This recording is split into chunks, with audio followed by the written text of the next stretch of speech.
الحمد لله وكفى وسلام على عباده الذين اصطفى أما بعد أعوذ بالله من الشيطان الرجيم بسم الله الرحمن الرحيم إنا أخذنا الأمانة على السماوات والأرض والجبال فأبين أن يحملنا وأشفقنا منها وحملها الإنسان إنه كان ظلوما جهولا سبحان ربك رب العزة عما يصفون وسلام على المرسلين والحمد لله رب العالمين اللهم صل على سيدنا محمد وعلى آل سيدنا محمد وبارك وسلم اللهم صل على سيدنا محمد وعلى آل سيدنا محمد وبارك وسلم۔ اللہ پاک نے قرآن مجید میں ارشاد فرمایا کہ ہم نے یہ امانت، یہ قرآن مجید کا ذکر فرمایا کہ اس کو ہم نے آسمانوں، زمینوں اور پہاڑوں کے سامنے پیش کیا، تو انہوں نے اس بارے امانت کو اٹھانے سے انکار کر دیا، اسے ڈر گئے اور انہوں نے جو ہے اس کو اٹھانے سے انکار کر دیا۔ انہوں نے کہا کہ اس کا بوجھ بہت بڑا ہے، اس لیے ہم اس کو متحمل نہیں ہو سکتے، لیکن انسان نے اس بوجھ کو اٹھا لیا۔ اور آگے کیا فرمایا؟ انہ کان ظلوما جہولا، بے شک وہ ظالم بھی ہے اور جاہل بھی ہے، بڑا ظالم بھی ہے اور جاہل بھی ہے۔ تو یہاں پر دو لفظ اللہ تعالیٰ نے استعمال فرمائے، ایک ظلومن اور ایک جہولا۔ تو یہ دونوں جو ہے مبالغے سے ہیں، عربی گرامر میں جو ہے وہ تھوڑی سی یہ بات ہے، تو یہ دونوں مبالغے سے ہیں، یعنی کہ جس میں مبالغہ پایا جاتا ہے، یعنی کہ ظلومن تو بہت زیادہ ظلم کرنے والا ہے، جہولن تو بہت زیادہ جاہل ہے۔ تو ظاہری طور پہ یہ لگتا ہے کہ اس آیت کے اندر انسان کی جو ہے وہ خامی کو بیان کیا گیا ہے، برائی کو بیان کیا گیا کہ وہ جاہل بھی ہے اور وہ ظالم بھی ہے۔ لیکن اگر غور کریں تو پتہ لگے گا کہ اس آیت کے اندر انسان کے اندر چھپی ہوئی دو صفات، ان کا جو ہے وہ تذکرہ ہے۔ اگر انسان غور کرے، دیکھیں اگر کوئی انسان ظالم ہے تو اگر اپنے کو محنت کرے تو محنت کر کے وہ عادل بن سکتا ہے، یعنی کہ اس کے اندر عدل کی صفات موجود ہے، عدل کرنے کی، وہ محنت کرے گا تو ظالم سے وہ عادل بن سکتا ہے۔ اور اس طرح اگر کوئی بندہ جاہل ہے اور اپنے پر محنت کرے تو وہ علم حاصل کر کے جو ہے وہ جہالت کو دور کر سکتا ہے، لہٰذا وہ عالم بن سکتا ہے۔ تو گویا اس آیت کے اندر جو ہے وہ اس بات کی طرف اشارہ ہے کہ انسان کے اندر عدل کی بھی استطاعت موجود ہے اور عالم بننے کی بھی استطاعت موجود ہے۔ دیکھیں کوئی بھی انسان جو ہے وہ اس دنیا میں ماں کے پیٹ سے جو ہے نا وہ بن کے نہیں آتا، لیکن مکمل صبر کے نہیں آتا ہوتا۔ ماں کے پیٹ سے جب انسان پیدا ہوتا ہے تو وہ بنا ہوا نہیں ہوتا، بلکہ یہاں بننے سے مراد ہے روحانی طور پر نہیں بنا ہوتا، اس میں کچھ خامیاں بھی ہوں گی، کچھ خوبیاں بھی ہوں گی، لیکن مکمل خوبیاں ہوں ایسا نہیں ہوتا۔ تو یہاں پر آ کر اس دنیا میں آ کر اس کو محنت کرنی پڑتی ہے، اس کو بننے کی محنت کرنی پڑتی ہے، اتنی اصلاح کروانی پڑتی ہے ہر انسان کے اندر، ہر انسان کے اندر، چھوٹا ہے، بڑا ہے، بوڑھا ہے، جو بھی ہے، اس کے اندر جو ہے کوئی خامی ضرور ہوتی ہے، پرفیکٹ کوئی بھی نہیں ہوتا، تو اس کی اصلاح کرنے کی ضرورت ہوتی ہے، انسان بننے کی ضرورت ہوتی ہے۔ جس طرح سے ماں کے پیٹ میں انسان کا جسم جو ہے وہ بنتا ہے، انسان کے جسم کی بننے کی جگہ ماں کا پیٹ ہے، اور روحانیت کے بنانے کی جگہ یہ زمین اور آسمان کا پیٹ ہے جس میں ہم رہ رہے ہیں۔ ہم زمین اور آسمان کے درمیان اس دنیا میں موجود ہیں،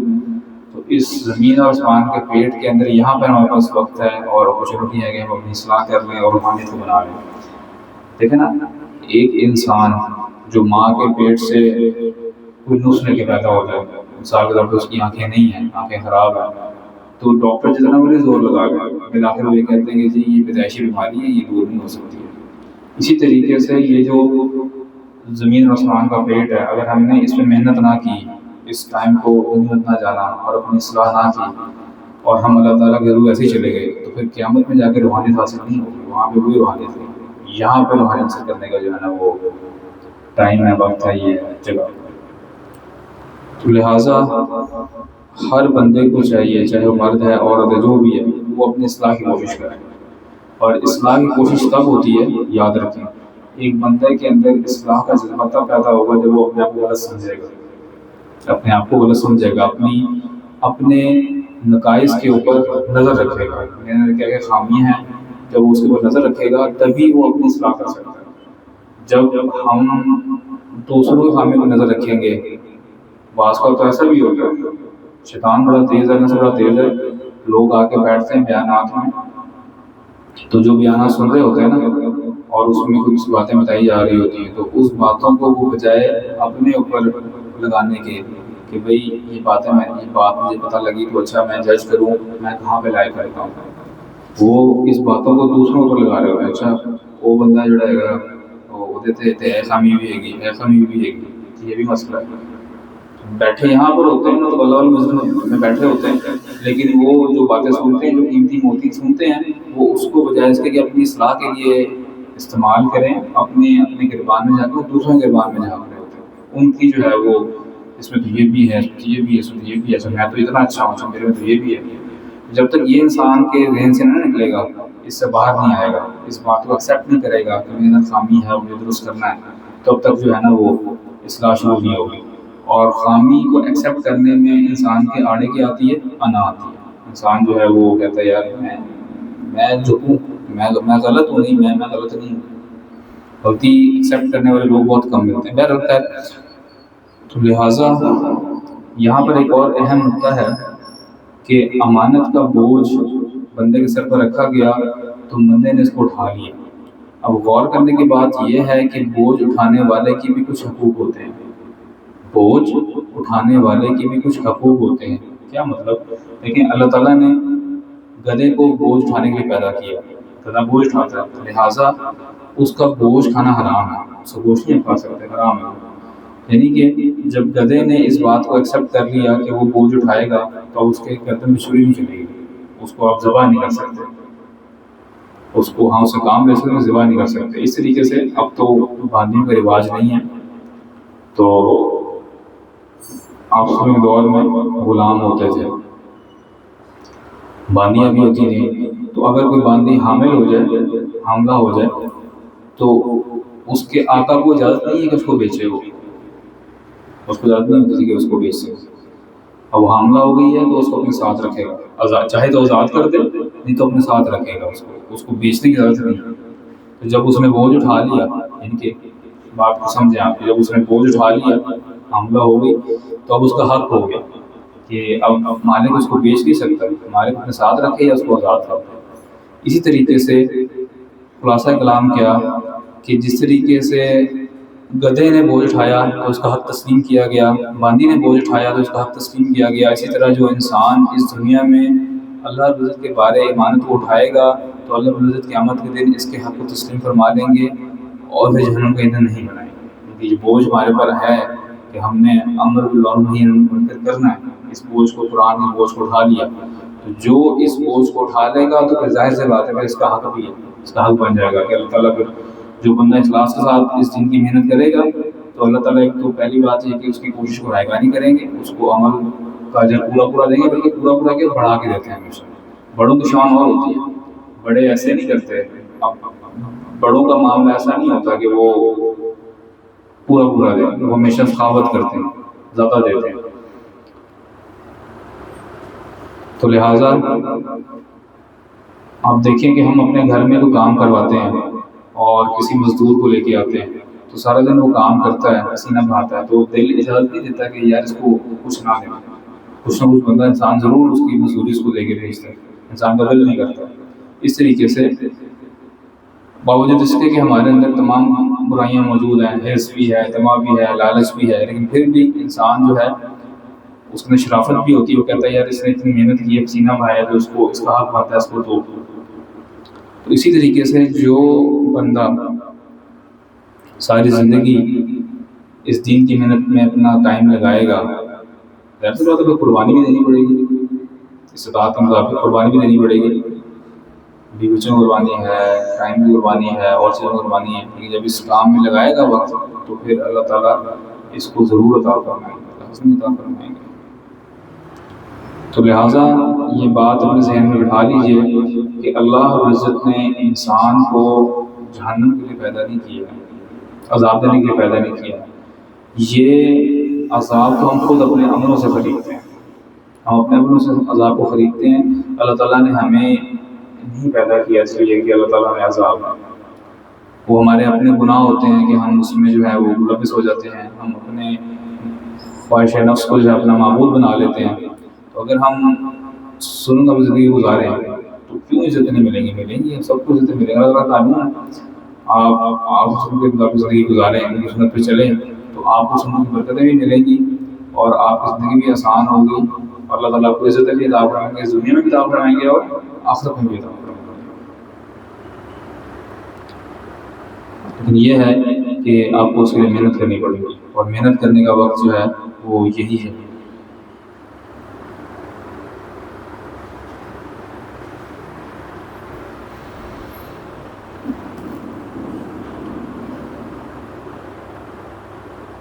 اور اللہ تعالیٰ کا ہم پر بہت فضل اور احسان ہے، اگر ہم غور کریں ایک ایک چیز میں تو انسان کے انگ انگ سے جو ہے نا شکر ادا ہوتا ہے۔ انسان جو ہے اس کے انگ انگ سے جو ہے وہ شکر ادا ہو، اگر انسان اس بات پہ غور کرے کہ اللہ تعالیٰ نے اس کو کتنی نعمتیں دی، بہت ساری نعمتیں ہیں، انسان سوچ نہیں سکتا کہ کتنی نعمت دی ہے۔ ایمان کی نعمت بہت بڑی نعمت ہے، بہت بڑی نعمت ہے۔ کل مجھے کچھ موقع ملا، ہمارے ٹریفک پولیس میں کچھ حضرات ان کے ساتھ میں تھا، تو اچھا ٹریفک پولیس کے اندر نا مختلف لوگوں کی مختلف ڈیوٹیاں ہوتی ہیں، تو جن کے ساتھ میں تھا ان کی ڈیوٹی یہ تھی کہ انہوں نے فقیروں کو پکڑنا ہے، تو ان کی ڈیوٹی ہوتی ہے، اور ان سے حقائق سنیں انسان تو بڑا ہوتا ہے حیران کہ ان کا پورا پورا گروہ ہوتا ہے، اور وہ باتیں آپ جانتے ہیں۔ تو کچھ فقیروں نے اکٹھے کیے ہوئے تھے، تو مجھے کہتے ہیں کہ ان کو بات کرتے ہیں، تو میں وہاں پہ جو بھی بات دل میں آئی تو کچھ دو چار باتیں جو ہے وہ کی، وہاں میں کھڑے کی بات میرے ذہن میں آئی، سوچ رہا تھا، میں نے کہا میں ادھر کھڑا ہوں، میں ان کو باتیں کر رہا ہوں، سامنے حضرات کھڑے ہیں باتیں سن رہے ہیں، تو میں یہاں کھڑا ہوں وہ وہاں کھڑے ہیں، میں یہاں کیوں کھڑا ہوں وہ وہاں کیوں کھڑے ہیں، میں یہاں کیوں کھڑا ہوں وہ وہاں کیوں کھڑے ہیں؟ تو اس کا جواب مجھے یہ ملا کہ اللہ کا فضل اور احسان ہے، بس اور کچھ نہیں، یہ صرف اللہ کا فضل اور احسان ہے۔ میں وہاں کھڑا ہوتا تھا، ہم یہاں عزت سے بیٹھے ہیں، ہمارے گھر میں خواتین عزت سے کھاتی ہیں، تو آپ دیکھیں کتنی گرمی ہے، آپ باہر سڑک پر نکلیں آپ کو مل جائیں گی خواتین ایسی بھی جو ہے وہ اس گرمی کے اندر جو ہے وہ اشاروں پہ کھڑی ہوتی ہیں اور مانگ رہی ہوتی ہیں، رزق تو ہم کو بھی اللہ تعالیٰ دے رہا ہے نا، لیکن ہم تو کبھی ایسا رزق لینا پسند نہیں کریں گے، تو کتنی بدل کی رحمت اور فضل اور ہمارے اوپر جو ہے وہ عافیت ہے۔ پھر دیکھیں آپ اندازہ کریں کہ ہمارے گھر میں خواتین عزت کے ساتھ پنکھے کی ہوا میں اے سی کی ہوا میں بیٹھ کے دسترخوان پہ کھانا کھاتی ہیں، تو کچھ خواتین کو جو ہے وہ یہ بھی کرنا پڑتا ہے کہ وہ باہر جاتی ہیں جہاں پہ مرد حضرات ہوتے ہیں، جیسے موبائل شاپ ہے، موبائل سینٹر ہے، وہاں پروموشن چل رہی ہے کسی موبائل کی کسی بھی چیز کی، تو وہاں پہ بڑے ہوئے پروموشن جو ہے وہ اس کی کا کام کر رہی ہیں۔ اب وہاں پہ کس طرح کے لوگ ہوتے ہیں، لوگوں کی نظریں کس طرح کی ہوتی ہیں ہم جانتے ہیں، رشتوں کو بھی مل رہا ہے، کیا میں اور آپ پسند کریں گے کہ ہمارے گھر والے یا ہمارے گھر میں سے کوئی بھی خاتون ادھر جائے؟ دوبارہ نہیں کریں گے۔ تو یہ اللہ تعالیٰ کا بڑا احسان ہے، بڑا فضل ہے، ایک ایک نعمت کو بہت شکر انسان ادا کرے، ایک ایک نعمت کا اللہ تعالیٰ نے اتنی نعمتیں دی ہیں کہ انسان جو ہے وہ شکر ادا کرنے کے لیے ساری زندگی سجدے میں گزار دے، بلکہ صرف اس نعمت کا کہ اللہ تعالیٰ نے ہمیں مسلمان گھر پیدا کیا، ہمیں ایمان دیا، خالی اس نعمت کا، صرف اس نعمت کا شکر ادا کرنے کے لیے انسان ساری زندگی سجدے میں چلا جائے تو پھر بھی اس کا شکر ادا نہیں ہوتا، پھر بھی نہیں ہو سکتا۔ اور چاہے جائے اللہ تعالیٰ نے اور سب فرمایا کہ اللہ تعالیٰ نے آپ سب کی جو ہے وہ امت میں ہمیں پیدا فرما دیا، تو اللہ سے جو ہے وہ یہ دعا ہے کہ اللہ تعالیٰ ہمیں اپنے مقبول بندوں میں شامل فرمائیں۔ یاد رکھیں قبولیت جو ہے نا یہ سب سے امپورٹنٹ چیز ہے، بس اللہ تعالیٰ کا قبول ہو گئے، آپ کی دنیا کیسی ہے، آپ کیا کرتے پھر رہے ہیں کیا نہیں کر رہے، اللہ تعالیٰ کی قبولیت ہوگی نا تو معاملہ بن گیا، اور اللہ تعالیٰ کی قبولیت نہیں ہوئی اور آپ سارے کام کرتے پھر رہے ہیں تو کوئی فائدہ نہیں، کچھ نہیں۔ تو قبولیت مانگنی چاہیے، اس کو رو رو کے مانگیں، اور اس کو ہر وقت مانگیں، قبول فرما دیجیے، قبول فرما دیجیے، قبول فرما دیجیے۔ قبولیت کی دعا جو ہے نا بہت کثرت سے کریں، اللہ تعالیٰ سے دعا اللہ ہمیں مقبول ہمیں فرمائیں اور ہمارے گناہوں کو معاف فرمائیں، ہمیں بغیر حساب کتاب کے الفردوس میں اپنے پڑوس میں عطا فرمائیں۔ وآخر دعوانا الحمد للہ رب العالمین۔